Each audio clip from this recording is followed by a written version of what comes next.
Hello, my dudes, dudettes, and everything in between, and welcome back to Clive Games. We are still just outside Halatali, just got done with that pretty short dungeon, but you have to admit it was, like I said, it's unique. But we did manage to get a new piece of gear in there. That was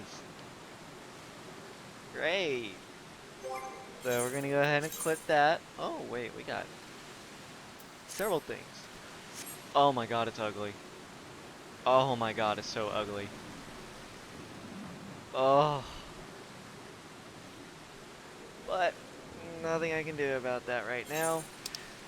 But this video will primarily be a bunch of, I can't remember if it's me voice acting or the game voice acting, because we're going to be going and go ahead and knock out the three memorial services. That's the word, memorial services. So we go and get that done. If we have time after that, we'll go ahead and do the level 20 Arcanist mission. But that's depending on if we have time, in all honesty. Because I can't remember how long these three services are. They're interesting, don't get me wrong. You can skip them if you want, I don't blame you. Chamber Pool. But if you do listen to them and actually pay attention, I want to know which of the three grand companies would you choose to join. I already know which one I'm going to join, but I kind of want to know which one y'all like. So just let me know in the comments down there. So I think if it's voice acted, I'm going to shut up for just a minute.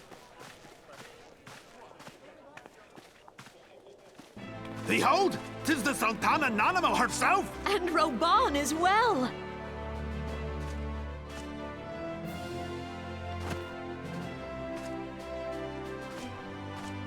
Hark you, souls of flame, drawn to the bosom of the desert, where the fire burns brightest and shall rage forevermore! Hurrah! Rauban! Where since antiquity, under the sage and judicious rule of the Ul dynasty, we have wrought sand into gold. Where by the grace and glory of Nalthal have our brave sons and daughters flourished and prospered. I speak of Ul'dah! There, at the Flame General's back flies the Grand Company's standard. Note the sigil. The golden scales of order balance the jewel of prosperity with the flame of might. Great and many are the gifts our nation has given the realm. In Eorzea's darkest hour, on the killing fields of Cartano, none spent more in blood and gold than we. Thus was the 7th Imperial Legion laid low. So that's how it happened. How soon history forgets. Yet many left our gates, never to return. Let us pray for our absent brothers and sisters, that they might know happiness in the great beyond, as if the fates were fair, the price we paid that day would have bought us victory. Alas, they are not. And now, but 5 years into this 7th Umbral era, the spirit of sacrifice which granted us our strength is all but dead. Look around you. What do you see? A people divided, downtrodden and enthralled. Where are the merciful alms of the rich? Where is the just steel of the righteous? I ask you, is this the great nation our brothers and sisters gave their lives to save? You who call this living, dishonor the name of the immortal flames. It is but a slow death. Our enemies surround us. The savage hordes of the Amalja wait beside our roads, strangling the lifelines of trade. Meanwhile, The Garleans make mock of our borders and despoil our land of its natural wealth. We stand on a precipice, yet we do not act. Whether trader or soldier, monetarist or royalist, all must recognize that a divided Ul'dah stands to fall. Victory and fortune walk hand in hand. Ye who seek glory and wealth, look not to what little you can snatch from your neighbor, but to the boundless wealth of the world beyond. Now is the time to unite. Now is the time to ride forth. In the name of the Sultana, I beseech you. Line not your own coffers, but those of the immortal flames. Seek not to prosper from Ul'dah, but to restore her to prosperity. As the realm prospers, so shall Ul'dah. As Ul'dah prospers, so shall her people. Ya for Ul'dah! Together we are one.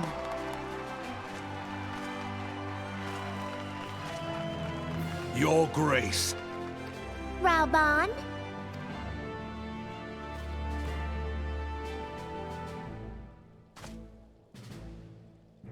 People of Ul'dah, I, Nanamo, 17th in the line of Ul, address you. Much has been made of the wealth of Ul'dah. Yet those who measured that wealth in coins and carats are gravely deceived. For the true wealth of Ul'dah lies in the health, happiness, and hopes of her people. Beloved subjects, I bid you raise aloft the torch of Ul'dah, that her flames might serve as a beacon for all Eorzea to see. Long live Nanamo! Glory to the Sultana! For victory and fortune, stride fearless into the Inferno, for we are, by fire, reborn!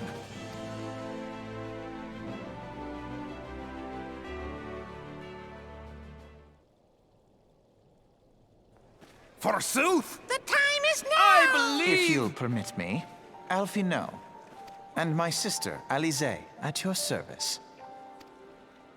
I saw at a glance that you were a fellow traveler. You might call us students of history, sampling the realm's remembrances in pursuit of enlightenment.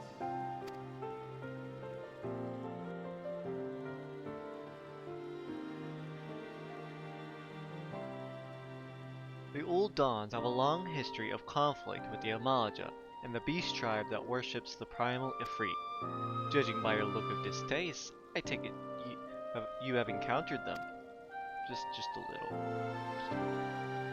The Ul'Dahns do not shy from confrontation. If aught threatens their precious prosperity, they will seek to crush it. So have they dealt with Ifrit thus far, smothering his flames each time he is stoked to life. Yet he is but one of several problems. None they have been quite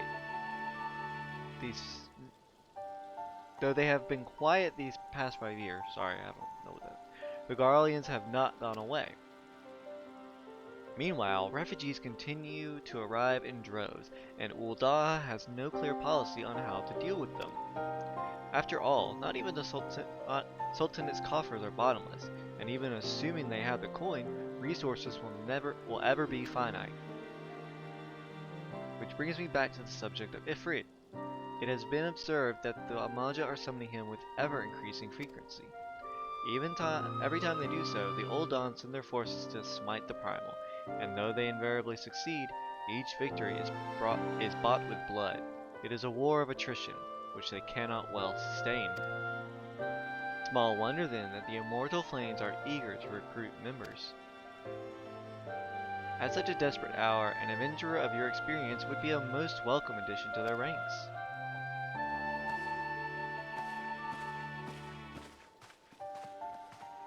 And they just kind of walk off like that. If you don't remember, back when we first traveled to Limsa on the ship, those two were the twins that were on the ship that didn't really speak, and it was why we were forced to go up on deck and be accused of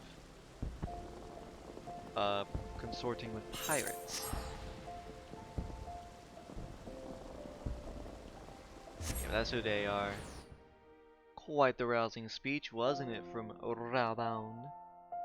And the special guest, the Sultana. It wasn't a bad speech, it's just for you.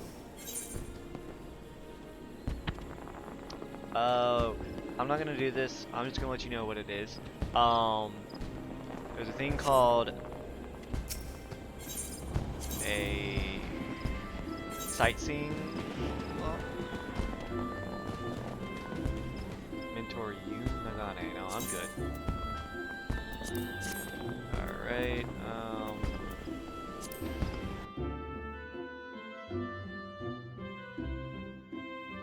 I didn't even know we could do that as a mentor. I didn't know. But that's the mission was for sightseeing log. Like, you can go certain places, certain times, or certain weather conditions, and do some sightseeing. It's a very, like, if you want to do it kind of thing. It has no present. I've never done it, ever.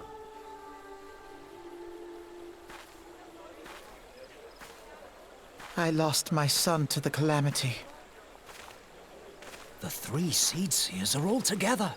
Some say you couldn't take a step without stumbling over a body.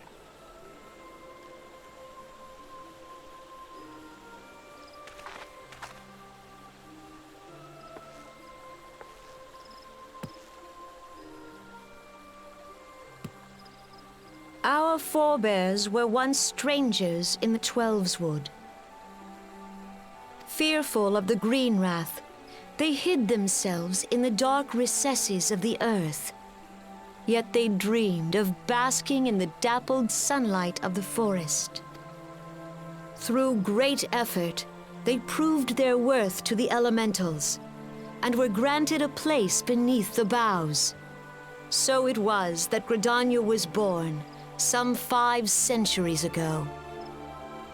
Working hand in hand, the Hyur and the Elysian settlers sowed the seeds of our civilization, and soon they were joined by folk of all races. So nourished by the waters of unity, and blessed by the light of the matron, Gridania flourished into the great nation it is today.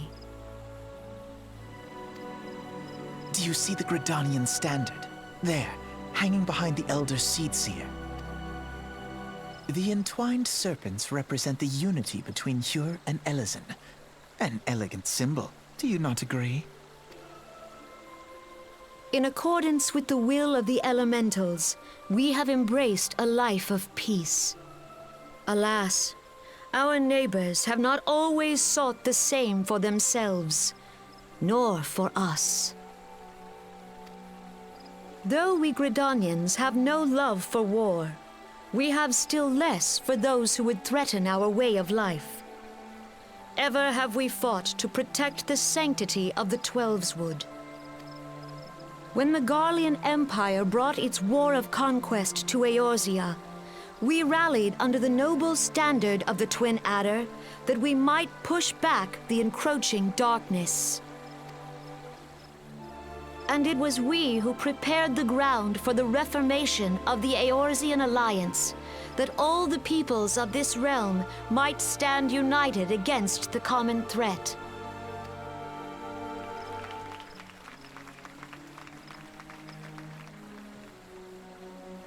"5 years ago, the Alliance met the armies of the Empire upon the fields of Carteneau. It would prove the bloodiest battle in recent memory. Countless Gridanian lives were lost. As Supreme Commander of the Order of the Twin Adder, ever shall I bear the weight of our people's sacrifice. Alas, their loss was not the only tragedy to befall us that day, for soon came the calamity.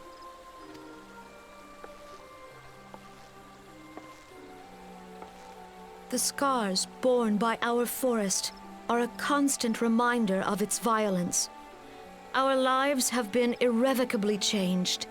Each waking hour, a struggle to survive. Driven to desperation, some among us have strayed from the path of righteousness, resorting to banditry, poaching, and other unconscionable deeds. To compound our woes, the Ixal have returned in force, emboldened by our suffering. They test our defenses nigh without cease, and prey upon the vulnerable. So beleaguered from within and without, it is of little wonder that our unity now falters. Dark times are upon us. Time was a man could walk pox the on the high bloody roads without Ixal. fear. On this day, 5 years ago, countless Eorzeans laid down their lives that we might behold another dawn. Please join with me in honoring their memory.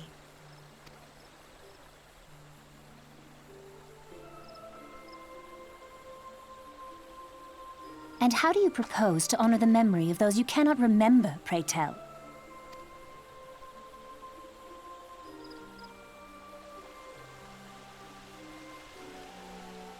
The destruction wrought by the calamity was indiscriminate. It dealt death to Eorzean and Garlean alike. Yet while we have labored to rebuild our homes, to rebuild our lives, the Empire has set about raising steel fortresses here in the Twelveswood. Let none be mistaken. The Garleans remain the greatest threat to our survival. If we are to stand against them, we must remember what it is to be united. Our many troubles blind us to the woes of our fellow man.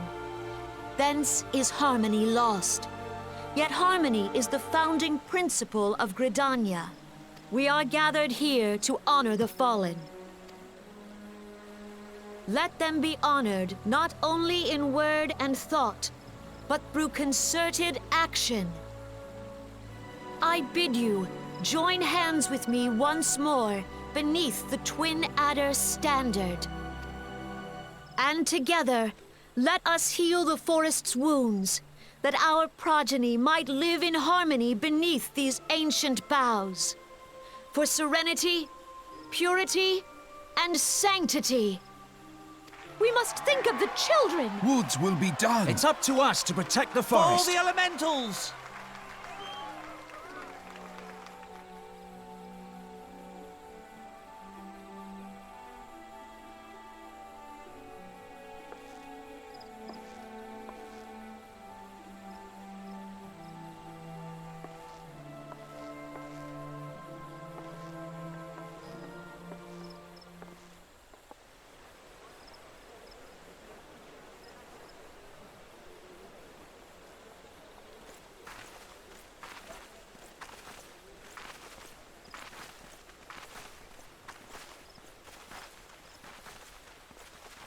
Fancy meeting you again.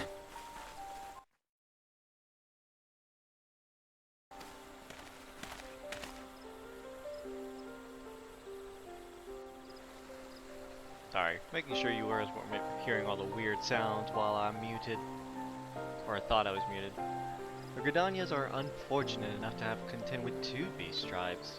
The Ixal are unquestionably the more troublesome, being of a naturally warlike disposition, and want to summon their bloodthirsty primal, Garuda. The Sylphs, by contrast, are peaceful in nature, being mischievous rather than malevolent, and have long been on friendly terms with the Gridanians, until recently, that is. Alas, they have grown aloof, a change observed at roughly the time they summoned the primal Ramuh. The Gridanians have no love for war, and they consider open conflict a last resort. Though they clash with the Ixal ever more regularly, you may be assured that they do so in self-defense. As for the Sylphs, they are as yet bound by a peace treaty, though one wonders how long it will be before it is broken. The Twelveswood was grievously wounded during the calamity, leaving Gridania vulnerable to attack. The people are hopeful that restoring the wood, and thereby the power of the elementals, will put an end to their woes. Yet how long will it take? Centuries, I'd wager. Meanwhile, the Ixal will continue their incursion, spurred on by Garuda and her insatiable appetite for destruction. Whether the Gridanians like it or not, sooner or later it will come to all-out war. And when it does, the Order of the Twin Adder will need all the help it can muster. How valuable might an aid of a capable adventurer prove to them then?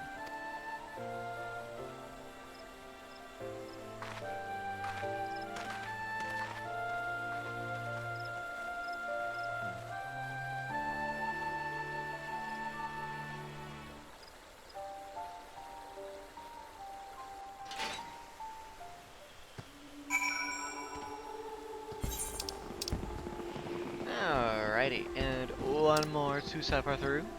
Just one more, I promise.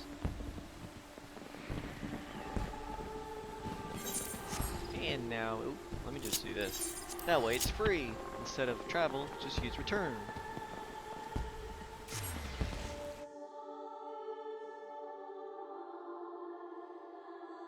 I have to take some medicine, my head's starting to kill me.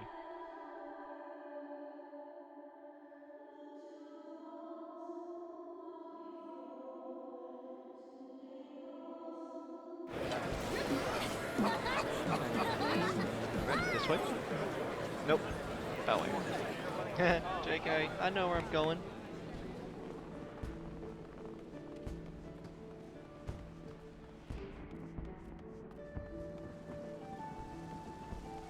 This is still such an ugly outfit. Here to address the remembrance service. Be quick. The Admiral is due to give her address at any moment. And back to me. The Garleans are another matter altogether. So much for our alliance. It's sunk beyond the seabed.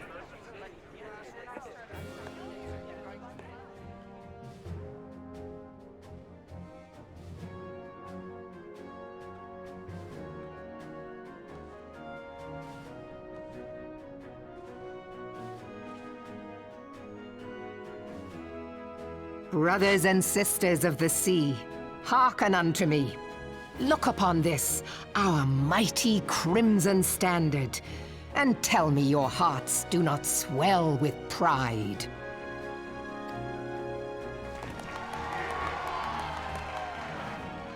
"700 summers have come and gone since our forefathers first ran aground in this fertile bay. In that time, guided by the Mother of Oceans, Limsa Lominsa has grown from humble fishing village to uncontested ruler of the 5 seas and beyond. Ah, yeah, ah, ha, ha, yeah, ha. Did you look as the Admiral bid you? It is a rather stirring standard, I must say. The crimson field is meant to signify the blood of fallen crewmates, while the black longship represents a pirate vessel. When the Garlean Empire marched upon Eorzea, we assembled beneath the Maelstrom standard, and our grand company was reborn. All answered the call, from the Knights of the Barracuda to Hilthier's bloody executioners, and together we met our would-be conquerors upon the field of Carteneau. That day, the world bore witness to the united strength of Limsa Lominsa. I swear to you no army ever fought harder or with more courage, yet many of ours did not survive. Join me now in remembering those who fought in the name of freedom and fell. May their souls be returned to the sea.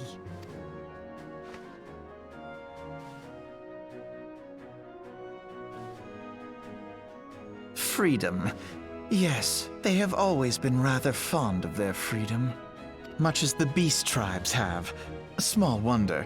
Beneath the surface, one would struggle to tell them apart.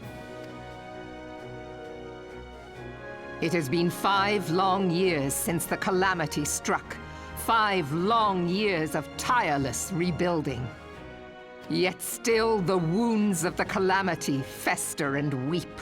But when I stand atop the mizzenmast and gaze out upon our battered and broken vessel, I see an undying spirit, Did we not build all this from the wreck of the Galadian all those centuries ago? Shall we not do so again? Yet there are those who would see this ship of ours sink beneath the waves of the restless Rotano. The Sahagin creep ashore seeking blood for their accursed god. Those fishback The Sahagin have risen? While the mines of Ogomoro spew forth kobolds who push ever south, despoiling our lands as they go. These savage beast tribes will be the first waves to crash against our creaking hull. And behind them swells the grim tide of the Garlean Empire. Even now the Curs fly their flags within our borders. Doubt not, but that they will be upon us ere long. We are well nigh surrounded. Yet there are those among us who would rather turn their swords against their crewmates than our cannons against our foes. How can we hope to repel our many enemies when mutiny breeds below deck? There is but one course left to us. One bearing that will bring us victory over the beast hordes and the Empire both, and see this ship safe to port. We must mend the rift the Calamity has reopened twixt Pirate and Maelstrom, and stand fast with our adventurer brothers against the coming tempest. Mark ye well, a crew without unity is no crew at all. 'Tis but a mass of drowned men. To me, then, brothers and sisters of the sea, gather beneath the undying crimson standard, and pledge me your strength, your skill, your wisdom. And with the guidance of the navigator, this great vessel of ours shall ride the waves, till sea swallows all! Long live the Admiral! Admiral Melvin! Gather the lads! Oh, where's me cutlass? I'll follow ye to the seven hells, Admiral!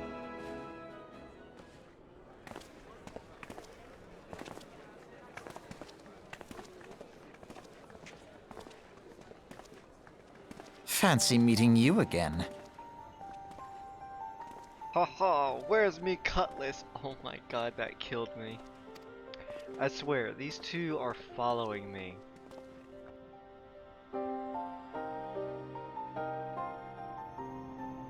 As the Admiral mentioned in her address, Limsa Lominsa is played by two beast tribes. The first are the fish-like Sahagin, worshippers of the primal Leviathan, who, you know, we've been already kind of fighting them since we started here in Limsa. And the second are the kobolds, who dwell beneath the earth and take their primal titan for their god. I think... Did we encounter them yet? I don't know if we encountered them yet. As if the beast tribe's presence weren't trouble enough, the Garleans also have chosen to erect a fortress right in the Limenson's backyard. And that is to say, not of internal strife. As a nation of pirates, there is no end to the blood feuds between the various factions. And while they fight amongst themselves, the Garleans sweat their blades and watch. If the Limensons are to have any hope of withstanding the Empire, they must first resolve their own affairs. Differences must be set aside, and the primal threat dealt with once and for all.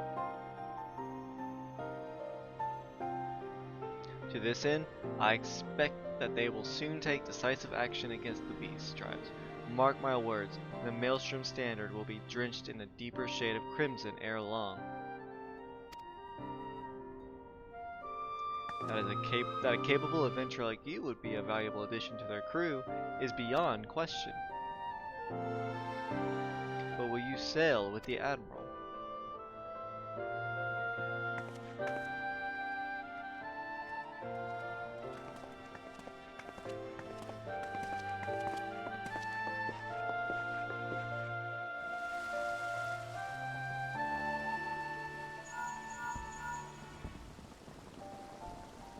Live, this is Minfilia. Are you well? You are well, I hope. Would I be correct in thinking that the final remembrance services has now concluded? I swear these people are like spying on me like they have nothing better to do. A moment ago, you say? What a coincidence. Jesting aside, I trust you remember our guests from the Grand Companies. Well, delighted though we are to have them at the Waking Sands, it would not do to keep them in suspense any longer than necessary. In short, hurry back. I might just take my time now.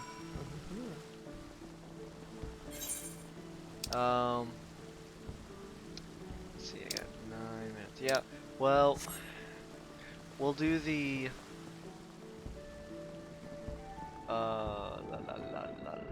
Arcanus mission in the next episode. For now, I want to find a better stopping point. So the quickest way to get back there without using the Aetheryte vouchers that we got for one of the main story missions. Go down here to this ferry ticketer, and it'll take you directly to Vesper Bay for 80 gil.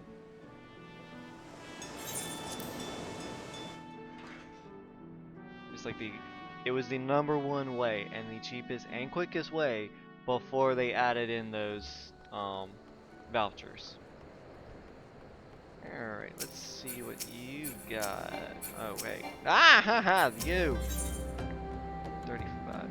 I'm going to grab it. I'm not going to do it. Nedrick has a tantalizing bit of information to share with an adventurer. Hail, adventurer! You wear the expression of one who seeks new battlegrounds to hone your burgeoning skills. Do not ask how Nedrick knows, he simply knows. Knows. Now tell me, are you perchance familiar with the sunken temple of Karn? No. I will not hold it against you if you are not. The ruins only surfaced when the calamity split the ground asunder. After all, any road is a popular destination these days for adventurers looking for new frontiers to explore. If you're keen to join them, why not make the journey to southern Thanlon and visit the temple for yourself? What with the many dangers that lurk within, the immortal flames are keeping close watch over the place, but a Lalafell by the name of Bimimu should be able to offer you passage. Alright.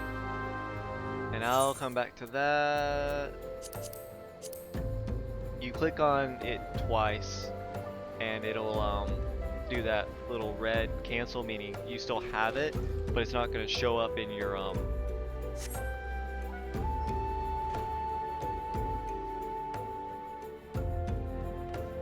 that thing.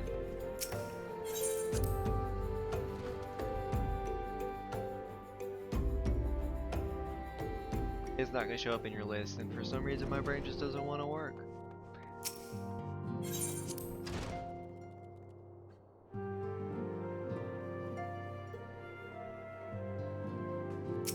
Right. Welcome back, Clive. Were the Grand Company leaders' words as illuminating as you had hoped? Yes, Minfilia. Yeah. Aye, each nation is beset with problems. I trust you see now why your services are in such demand. Would that there were more of you, Clive. But you must be tired from your journey. Why don't you rest a while, and take a moment to reflect on your decision. Once your mind is made up, pray give the Grand Company officers your answer.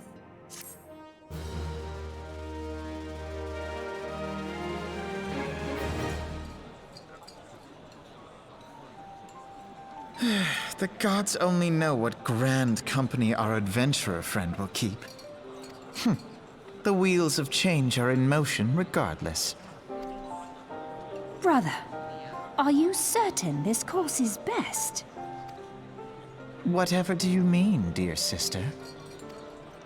The so-called remembrance ceremonies were little more than standard waving rallies.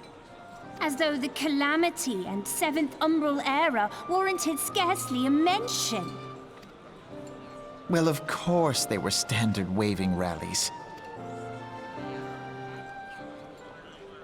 Since you are so observant, mayhap you noticed what mention was made of the Warriors of Light? None. I suppose they must have forgotten the heroes who spared Eorzea a fate worse than the Calamity? No, dear Alisaie, they haven't forgotten these details. They have elected to omit them. Deep are the wounds the calamity inflicted upon Eorzea. So deep, in fact, that the realm still bleeds. Needless to say, the beast tribes and their primals do little to alleviate the pain.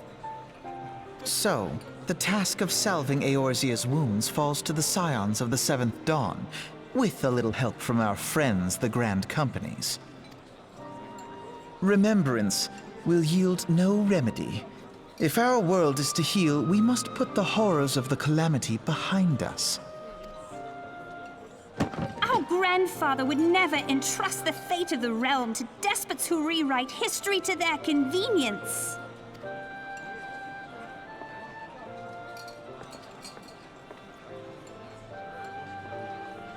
There must be another way to cure what ails this world, and I mean to find it. You are most welcome to try. Our paths may differ, but our destination is the same. In time, I dare say we will see eye to eye. I should hope so. My lady! We are to escort you! Hope does not come into it. We share the burden of this fate, dear sister, and will prevail together or not at all.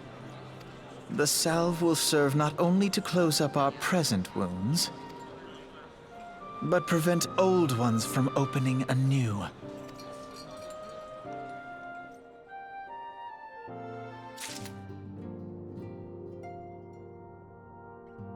Alrighty guys, that is going to be the end of this episode. I know, you didn't get to hear me talk as much as you'd like. But, this was a very story-driven episode. But let me know what Grand Company you guys would choose down in the comments. But I already know which one I'm going to choose. But we're going to do that in the next episode. So thank you guys for watching, and I'll see y'all next time.